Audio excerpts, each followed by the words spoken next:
It started when I was on a road trip, stopping at the dingy roadside motel off the highway. The sign buzzed weakly in the night, and the old man at the front desk barely looked up when I checked in. "Room 6, he muttered, sliding a key across the counter. I didn't even have to sign anything. The room smelled like mildew and cheap cleaner. It wasn't good, but I wasn't in a good place. My husband, soon-to-be ex, and I had gotten into another fight. He shouted. I shouted. The dog barked. I left. And then I was there, at Palm Island Motel, just 3 miles south of the Georgia border. My mood was so far south, there wasn't any map left for it to travel down. The flickering bathroom light annoyed me. Big surprise. Everything was annoying to me. I decided to turn it off and wash my face in the dim glow of the nightstand lamp. I turned the faucet and fell. Not onto the grimy motel tiles. Not onto anything solid. Just down. I woke up on my back, staring at the ceiling lined with flickering fluorescence. The air was thick with chlorine. When I sat up, I realized I was lying on smooth, damp tile, inches away from a shallow, still pool.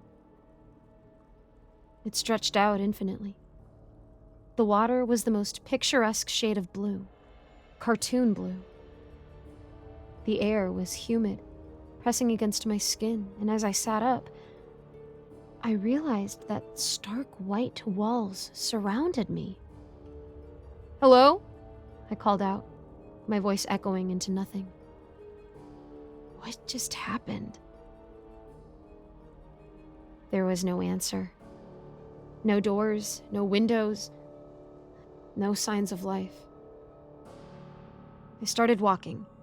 The walls formed a maze around me, leading to more pools, more tiled corridors, more silence. I've never been more afraid in my life.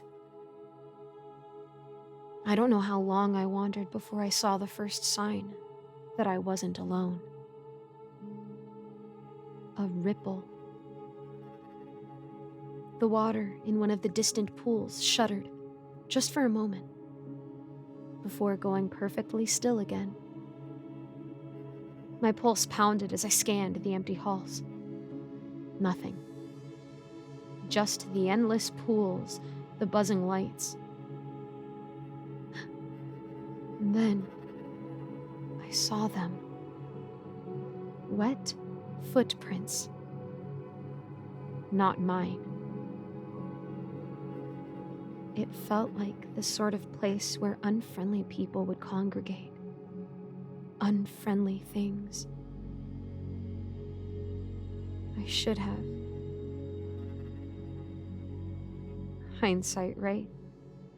It's always 20/20. That night, if it was night, something whispered my name. Maria. I sat upright. My eyes scanned the small room I had taken shelter in.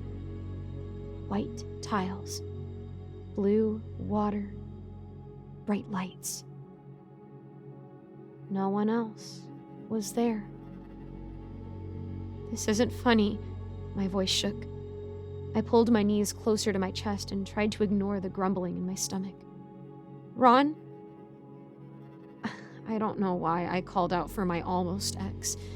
I didn't really think he was down here. Wherever here happened to be. I just didn't know who else to, I guess. Silence greeted me.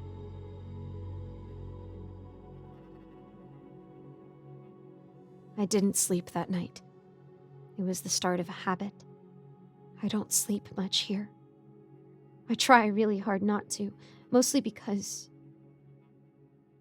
someone always calls my name right when I go to sleep. It feels dangerous. But exhaustion gets the best of everyone, and several days, though they felt like years, into being here. I must have drifted off because I woke up to a splash. A deep one. Close. My stomach twisted as I sat up. The pool beside me had ripples spreading outward. Something had been there. Maybe still was. Then I heard the breathing. Slow. Wet. Just beyond the next hallway. I pressed myself against the tile, barely daring to breathe. A shape moved. A figure, tall, lanky, dripping with water, stood at the edge of a pool just beyond my sight. It didn't move like a person. It swayed, almost floating above the tile, as if deciding whether or not to step into the water. The skin looked almost like wet wax in the bright neon white. The limbs elongated and seemingly jointless. And then it bent at an unnatural angle and disappeared beneath the surface, without a splash. I didn't wait around to see if it would come back. That was days ago, I think. I've been moving constantly, keeping my back to the walls, avoiding the water. That's hard. There's not a lot out here other than water. But today, I found something new. A metal door, rusted and slick with condensation, stands at the end of a narrow hallway. It's the first thing that doesn't belong here. The only way out. It has to be. I know that it has to be. But I hesitated. There are wet footprints leading up to it. None coming back. I don't know if I should go in there or stay here and keep hoping that that creature doesn't come back. If anyone finds this, remember me. And don't trust the water.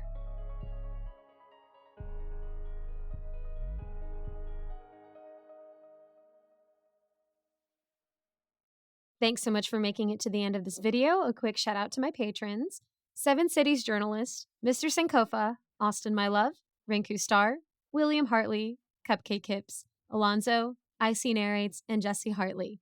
And guys, every month I put in the description a different cause or organization or charity to give money to donate. Me, myself, I'm devoutly Christian, so these are the places that I tend to include in my tithing for the month. And if you so feel led to give back to someone in need who really needs that operation for that super rare disease, or to relieve a family of their grief and their loss, or even just general natural disaster funds, it would be so wonderful if you guys could check out the links in my description, or even just go off and find another cause that you would like to donate to. I highly encourage it. Even if you can only give $1, it is so good to help people in their time of need. And I love the idea of paying it forward. And hey, if you're one of my patrons and you're giving to me monthly and you don't have enough funds to do both, to support me and to support someone else in need, I also highly encourage not being my patron, even if you do want to eventually in the future, and giving to that other person. I would really appreciate that, guys. Let's make this a world that loves and cares about each other. And aside from that, thank you guys again for watching and also for your continued support. Let me know how I can be praying for you. You can leave a comment. You could find my Instagram and send me a message. You can message me in my Discord server, and I'd love to do that for you guys. Thank you again so much. God bless, and I'll see you in the next video.